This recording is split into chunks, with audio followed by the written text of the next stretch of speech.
Shalom, selamat hari Minggu, selamat beribadah saudara-saudaraku. Mari dengan bangkit berdiri, kita akan menyanyi Tuhanku Yesus dari Kidung Jemaat 19, bait pertama, ketiga, dan kelima.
Pertolongan kita datang dari Allah Bapa yang menjadikan langit dan bumi.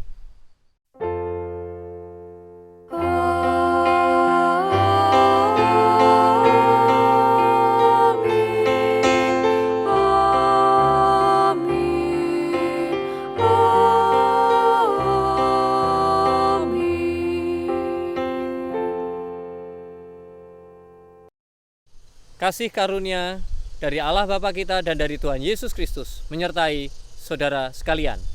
Dan menyertai saudara juga.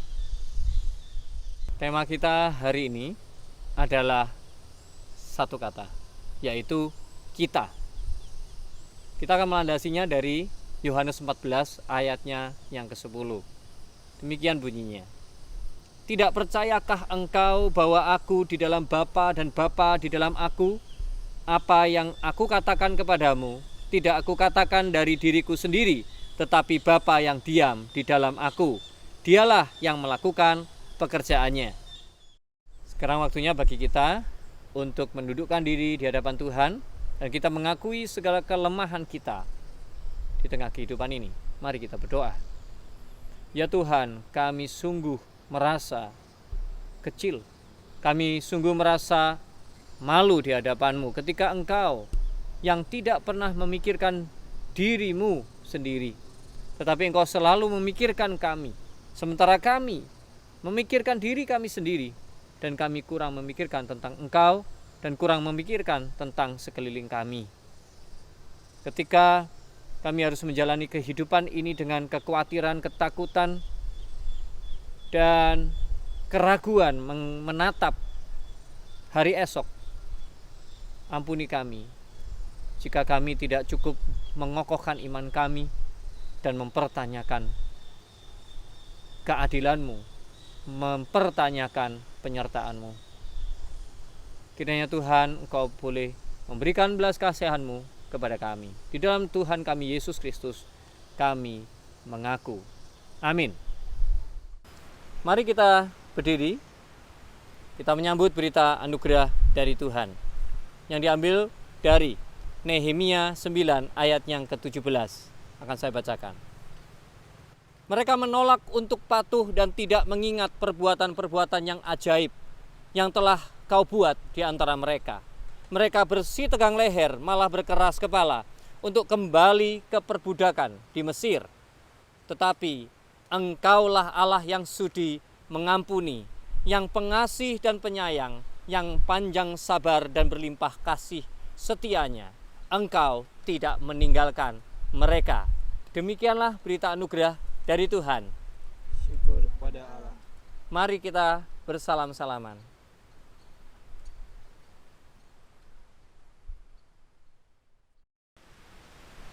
Hari ini ada sebuah lagu yang sangat sesuai dengan tema kita, dengan perenungan kita.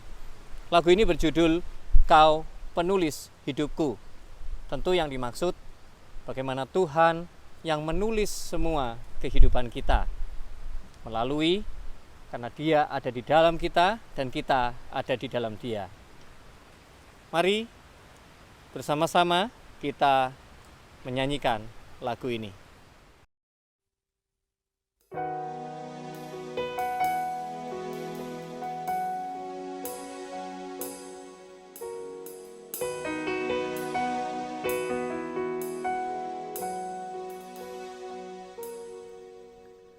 Kau penulis hidupku, Kau membuat segalanya baru. Engkau di dalamku dan ku ada dalammu. Tak ada yang tak mungkin bagimu. Ku dicipta untukmu, untuk membawa harum namamu. Engkau di dalamku dan ku ada dalammu. Kini ku datang mencari wajahmu, mengasihimu selalu dengan segenap hatiku, mencintai seluruh perbuatanmu, mengabdikan hidupku sesuai rencanamu. Ku mau menyembahmu sampai akhir hayatku. Kau penulis hidupku, Kau membuat segalanya baru. Engkau di dalamku dan ku ada dalammu. Tak ada yang tak mungkin bagimu. Ku dicipta untukmu, untuk membawa harum namamu. Engkau di dalamku dan ku ada dalammu. Kini ku datang mencari wajahmu, mengasihimu selalu dengan segenap hatiku, mencintai seluruh perbuatanmu, mengabdikan hidupku sesuai rencanamu. Ku mau menyembahmu sampai akhir hayatku. Kau hatiku. Hanya Kau yang mengertiku selalu. Engkau di dalamku dan ku ada dalammu. Kini ku datang mencari wajah-Mu, mengasihi-Mu selalu dengan segenap hatiku, mencintai seluruh perbuatan-Mu, mengabdikan hidupku sesuai rencana-Mu.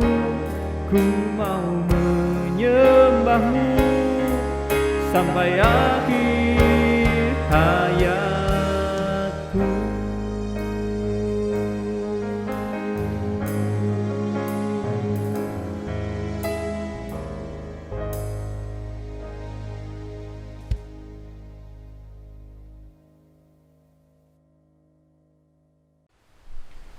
Mari jemaat kita bersama-sama berdoa. Ya Tuhan kami Yesus Kristus, kami sungguh bersukacita dan mengalami kedamaian-Mu. Bersatu padu dengan seluruh ciptaan dan dunia yang begitu indah ini, kami ingin merenungkan kasih-Mu yang besar. Kami percaya kuasa Roh Kudus yang akan memimpin kami, menyertai kami, dan mengarahkan iman kami. Di dalam Tuhan kami Yesus Kristus, melalui kuasa Roh Kudus kami berdoa. Amin. Jemaat sekalian bisa mempersiapkan Alkitabnya. Kita akan membaca dari Injil Yesus Kristus menurut Yohanes 14 ayat 15 sampai yang ke-21. Saya akan bacakan. Jikalau kamu mengasihi aku, kamu akan menuruti segala perintahku. Aku akan minta kepada Bapa, dan Ia akan memberikan kepadamu seorang penolong yang lain, supaya Ia menyertai kamu selama-lamanya, yaitu Roh kebenaran. Dunia tidak dapat menerima Dia, sebab dunia tidak melihat Dia dan tidak mengenal Dia. Tetapi kamu mengenal Dia, sebab Ia menyertai kamu dan akan diam di dalam kamu. Aku tidak akan meninggalkan kamu sebagai yatim piatu. Aku datang kembali kepadamu. Tinggal sesaat lagi, dan dunia tidak akan melihat aku lagi. Tetapi kamu melihat aku, sebab aku hidup, dan kamu pun akan hidup. Pada waktu itulah kamu akan tahu bahwa aku di dalam Bapa-Ku, dan kamu di dalam aku, dan aku di dalam kamu. Barang siapa memegang perintahku dan melakukannya, dialah yang mengasihi aku, dan barang siapa mengasihi aku, ia dikasihi oleh Bapa-Ku, dan aku pun akan mengasihi dia, dan akan menyatakan diriku kepadanya. Demikianlah Injil Yesus Kristus. Yang berbahagia adalah kita semua yang memegang teguh firman di dalam hidup ini.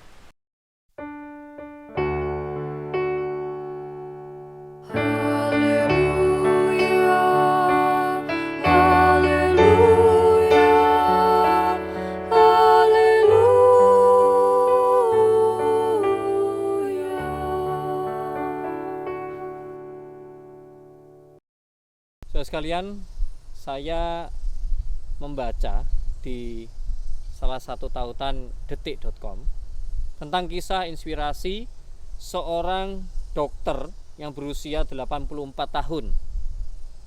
Di kakek ini bernama Mangku Sitepu. Ia mengabdikan diri untuk menolong masyarakat dengan berpenghasilan rendah, dengan cara memberikan pelayanan kesehatan dan rela dibayar hanya dengan 10.000 saja. Bersama dengan 3 rekannya, jadi sejak rupanya di tahun 95, Pria kelahiran Tanah Deli, Sumatera Utara ini menggagas klinik pengobatan gratis yang diberi nama Klinik Pratama Bakti Sosial Kesehatan ya, Santo Yohanes Penginjil di Kebayoran Baru, Jakarta Selatan. Klinik ini berdiri atas niatan tulus untuk membantu sesama. Demikian perkataan dari dokter yang sudah kakek-kakek ini. Saya ingat waktu itu salah satu rekan saya, Prof. Iwan Darmansyah, mengatakan bahwa setiap individu yang punya akal sehat pasti punya yang namanya altruisme, di mana orang tersebut punya keinginan untuk membantu sesama. Nah, jadi saudara, hidup ini menjadi indah, menjadi begitu menjanjikan, menjadi membuat orang bisa menatap masa depan, membuat orang merasa bahwa dia tidak akan pernah sendirian dalam hidup ini. Keterpurukan tidak akan membuat dia terlalu takut bahwa tidak ada siapa-siapa yang peduli. Itu kapan terjadi adalah ketika ada orang-orang yang menghayati hidupnya bahwa sebetulnya dia mendasarinya dengan satu kata, yaitu kita. Jadi dia mungkin jarang berpikir tentang saya, tentang aku. Tidak membuat keputusan sekecil apapun, berpikir kita.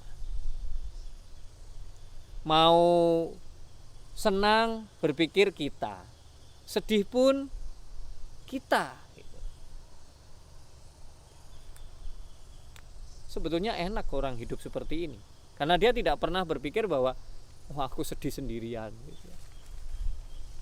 Kalau senang sendirian sih mungkin banyak orang yang masih memilih seperti itu. Tetapi bersyukurlah kalau Anda adalah termasuk orang yang enggak, kalau aku senang pun aku ingin ngajak-ngajak orang lain gitu ya.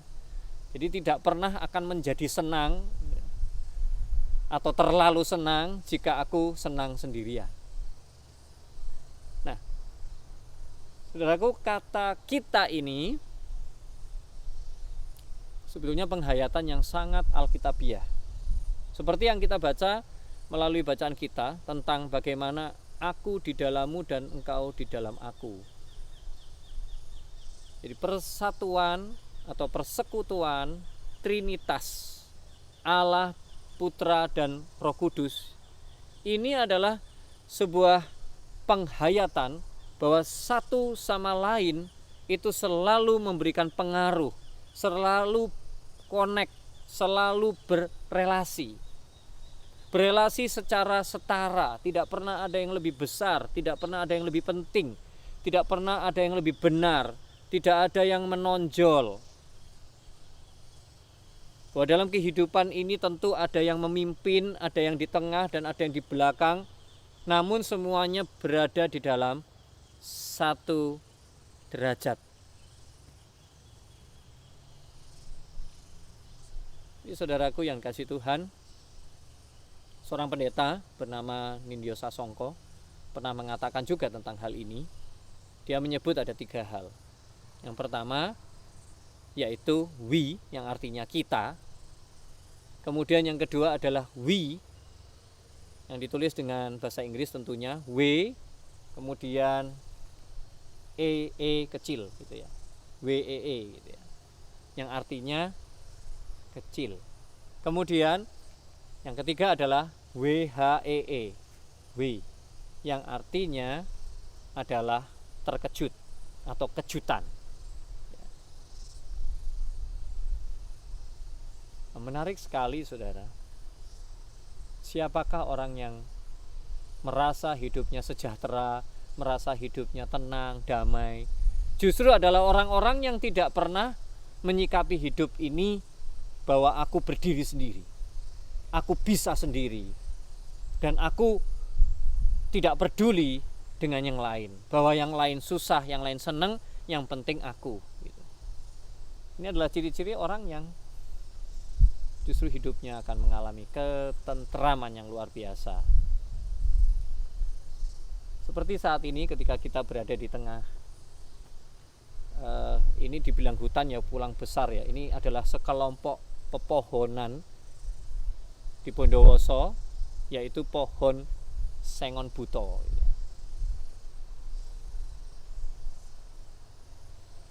Coba pohon ini hanya ada satu saja, walaupun besar luar biasa, karena sengon buto ini memang besar ya saudara ya. Tangan kita ngerangkul ini nggak cukup gitu ya. Tapi kalau hanya satu mungkin ya kelihatan kasihan dan tidak cukup membuat udara sejuk gitu. Karena kalau Anda di sini saudara, siang bolong bahkan jam 12 di sini tetap sejuk gitu. Jadi lihatlah bahwa kesujukan datang bukan karena ada satu pohon yang berdiri sendiri, tetapi karena ada sekelompok pohon bahkan berada di tengah kehidupan tanaman, dan mungkin ada petani yang bekerja di sana sini, yang berkebun di sana sini, dan juga makhluk-makhluk hidup yang lain. Jadi betapa indahnya jika Anda dan saya menghayati ini, bahwa kedudukan kita di tengah kehidupan yang besar dan dunia ini, kita berada juga sederajat dengan mereka, setara dengan mereka. Sehingga di dalam membuat keputusan sekecil apapun, layaknya seperti Anda kalau di rumah mau beli makanan, Anda pun sekarang kalau cari makan kan pasti mikir, kira-kira pasanganku mau makan apa ya, anakku mau makan apa ya, mama papa mau makan apa gitu. Jadi ketika perut kita lapar, padahal yang lapar pribadi kita, tapi cara berpikir kita adalah selalu kita. Gereja juga seperti itu. Gereja menjadi hidup dan indah ketika setiap orang yang di dalamnya juga selalu membuat keputusan berdasarkan bahwa ya gimana ya pendapat dia, bagaimana pikiran dia, bagaimana perasaan dia, dan dia punya keinginan apa juga untuk Tuhan. Dia ingin melayani seperti apa untuk Tuhan. Itulah penghayatan yang secara kental nyambung langsung dengan prinsip atau ajaran Trinitarian kita, Trinitas. Nah, di bagian yang kedua adalah bagaimana ada satu faktor yang sangat menguatkan ya dari Trinitas ini. Mengapa Trinitas ini menjadi begitu kokoh dan teguh di dalam perjalanannya berkiprah bersama Injil, mengatakan kabar baik di tengah dunia. Saudaraku yang dikasihi Tuhan, faktor yang kedua yang disebutkan oleh pendeta Nindyo Sasongko adalah menjadi kecil di tengah kita itu. Dengan demikian kemungkinan untuk saling menyakiti, kemungkinan untuk disakiti itu akan sangat berkurang. Karena orang yang merasa kecil, dia tidak berpotensi untuk menyakiti orang lain. Dia tidak pernah marah kalau diapa-apakan, tidak mudah tersinggung jika ada orang lain yang memperlakukan A, B, dan seterusnya. Karena dia merasa kecil. Dan kalaupun dia diabaikan, dia pun tidak akan berteriak, tetapi dia tetap dalam sukacita berpikir bahwa kita, dan akhirnya dia berusaha memahami orang lain dengan sangat sungguh-sungguh, memahami situasinya dengan sangat sungguh-sungguh. Saya kira dokter tadi yang berusia 84 adalah seorang yang dengan cermat bisa memahami apa yang dia lakukan yang sesuai dengan apa yang dia miliki. Ilmu, kemampuan, semuanya.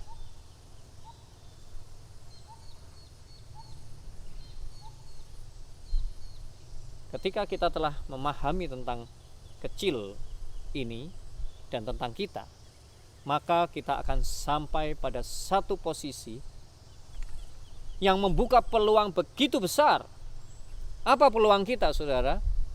Di tengah dunia yang jarang ada kerendahan hati, di tengah dunia yang jarang sebetulnya menyuguhkan rasa bahwa kita setara, justru melalui Injil Yesus Kristus yang luar biasa ini, kita bisa mengejutkan dunia. Kita bisa mengagetkan mereka bahwa masih adakah yang seperti ini? Mengapa aku tidak pernah berpikir sampai di situ? Mengapa aku tidak dan bahkan jarang mengalami ini? Mengapa hal ini membuat aku begitu sukacita? Mengapa hal ini membuat aku begitu bergembira? Karena tiba-tiba di tengah kehidupan yang begitu datar, membosankan, dan cenderung menyakitkan, dan membuat orang merasa justru tersingkir, tiba-tiba ada 1-2 orang, bahkan sekelompok komunitas yang disebut dengan gereja Yesus Kristus itu yang menawarkan suatu suasana yang tidak pernah ditawarkan oleh dunia ini. Jadi mereka merasa disambut bahwa orang-orang yang tadinya dia sangka bahwa tidak peduli menjadi begitu peduli, dan orang-orang yang biasanya menganggap dia orang kecil, justru karena orang-orang yang ada di gereja ini yang merasa kecil di depan orang lain, lalu orang ini merasa bahwa dia tidak sendirian. Dan di balik itu semua, orang ini lebih dikejutkan lagi bahwa ternyata ada Yesus. Karena tanpa Yesus, Anda dan saya akan selalu kesulitan untuk menghayati kata kita dan menjadi kecil. Kiranya renungan kita hari ini boleh menambahkan energi bagi Anda dan saya, bahwa tidak menunggu nanti wabah ini selesai, pandemi ini berakhir, baru saya berkarya. Tidak. Tetapi walaupun saya ada di rumah, walaupun saya terduduk dan sering di depan gadget, maka saya pun mulai memutar pikiran saya bahwa aku tidak sendirian. Bahkan seluruh orang sedang mengalami hal yang sama, yang mirip. Dan marilah kita lakukan sesuatu, saudara, dengan apapun yang ada, yang paling dekat dengan Anda, orang terdekat Anda, segala PR yang selama ini tidak Anda kerjakan, kedamaian yang Anda nantikan hadir di rumah akan menerobos masuk melalui diri Anda. Kedamaian di tengah pelayanan komunitas atau gereja Anda juga akan menerobos masuk dan membongkar, memberikan pembaharuan melalui Anda. Kiranya Tuhan memberkati kita semua. Amin.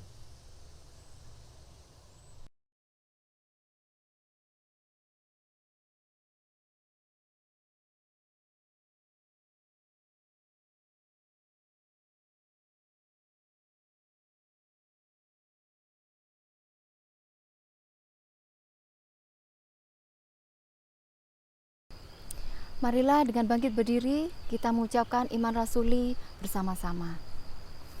Aku percaya kepada Allah Bapa yang Maha Kuasa, Khalik langit dan bumi, dan kepada Yesus Kristus, anaknya yang tunggal Tuhan kita, yang dikandung daripada Roh Kudus, lahir dari anak darah Maria, yang menderita sengsara di bawah pemerintahan Pontius Pilatus, disalibkan, mati dan dikuburkan, turun ke dalam kerajaan maut. Pada hari yang ketiga, bangkit pula dari antara orang mati, naik ke surga, duduk di sebelah kanan Allah, Bapa yang Maha Kuasa. Dan dari sana ia akan datang untuk menghakimi orang yang hidup dan yang mati. Aku percaya kepada Roh Kudus, gereja yang kudus dan am, persekutuan orang kudus, pengampunan dosa, kebangkitan orang mati, dan hidup yang kekal. Amin. Jemaat disilakan duduk. Di saat-saat yang penuh dengan kedamaian dan sukacita ini, marilah kita membuat dunia boleh tersenyum, Tuhan boleh tersenyum melalui doa kita. Mari kita bersatu di dalam doa. Tuhan, kami kini tersadar bahwa kami juga sering mengisi doa kami dengan segala kepentingan dan urusan pribadi kami. Namun kami belajar bahwa melalui setiap minggu di dalam ibadah-Mu, ketika kami bersyafaat, jadikan kami adalah pendoa yang sejati. Buatlah kami bosan untuk menaikkan doa yang sama.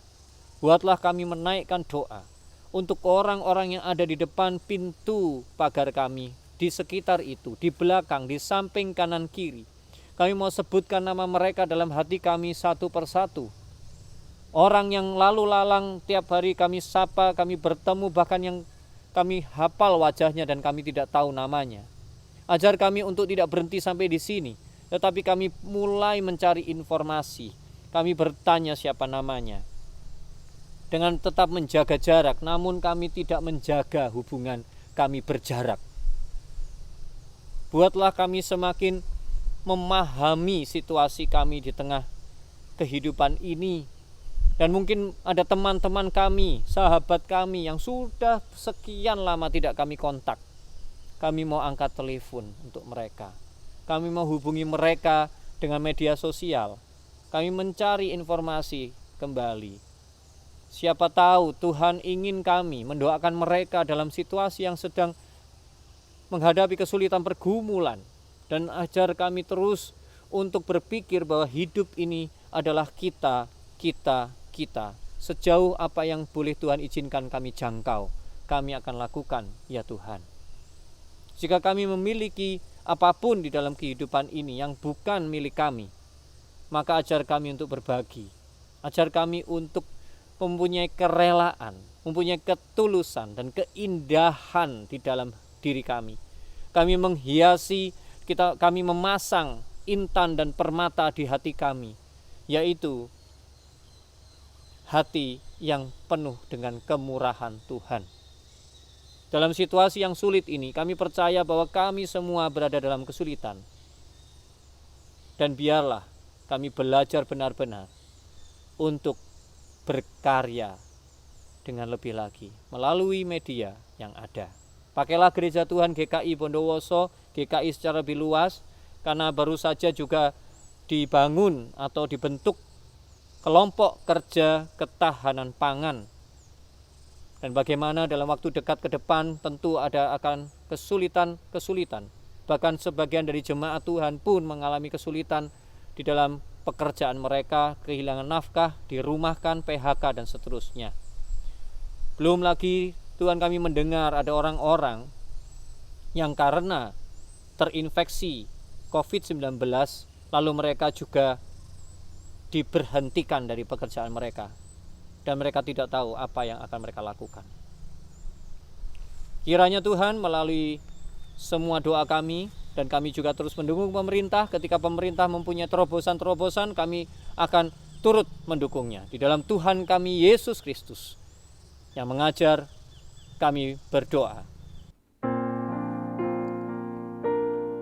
Bapa kami yang ada di surga, dikuduskanlah nama-Mu,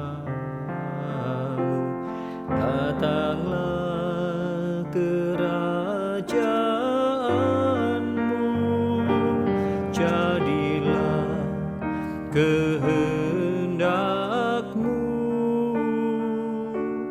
di bumi seperti di surga.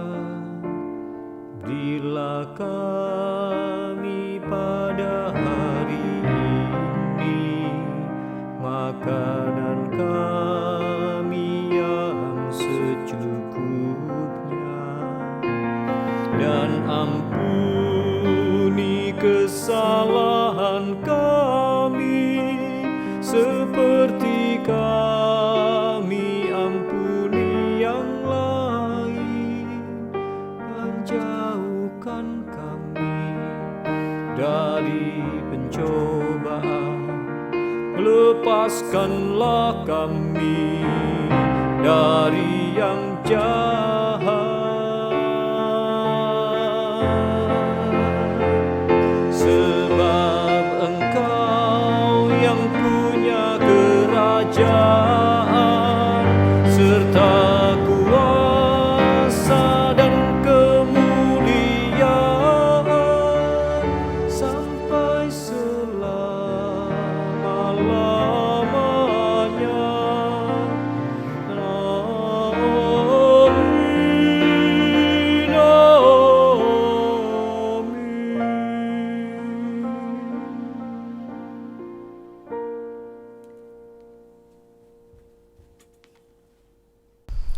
sebagai ungkapan syukur kita akan bersama-sama membaca dari Filipi 1 ayat yang kelima.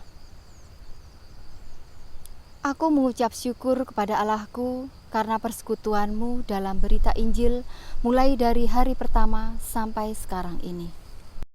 Mari kita naikkan pujian, betapa tidak kita bersyukur dari Kidung Jemaat 337, bait yang pertama dan ketiga.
Mari kita berdoa.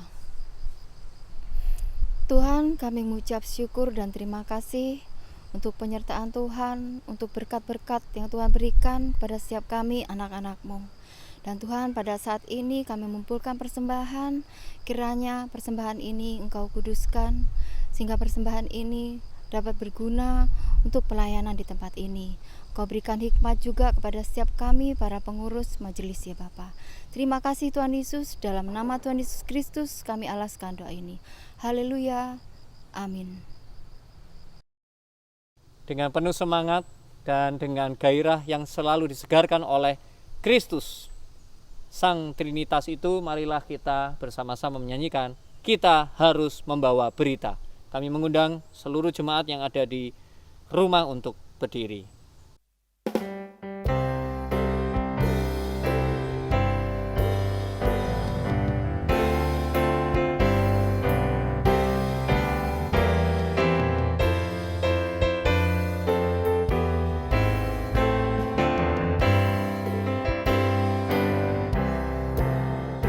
Kita harus membawa berita pada dunia dalam gelap.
Pergilah dalam damai sejahtera untuk melayani Allah. Syukur kepada Allah. Marilah bersama kita siapkan hati kita, kita terima berkat dari Tuhan. Allah, sumber pengharapan, Ia yang akan memberikan berkat-Nya atasmu, mencurahkan kasih setia dan damai sejahtera melalui Tuhan kita Yesus Kristus dan melalui kuasa Roh Kudus hari ini sampai selama-lamanya. Amin.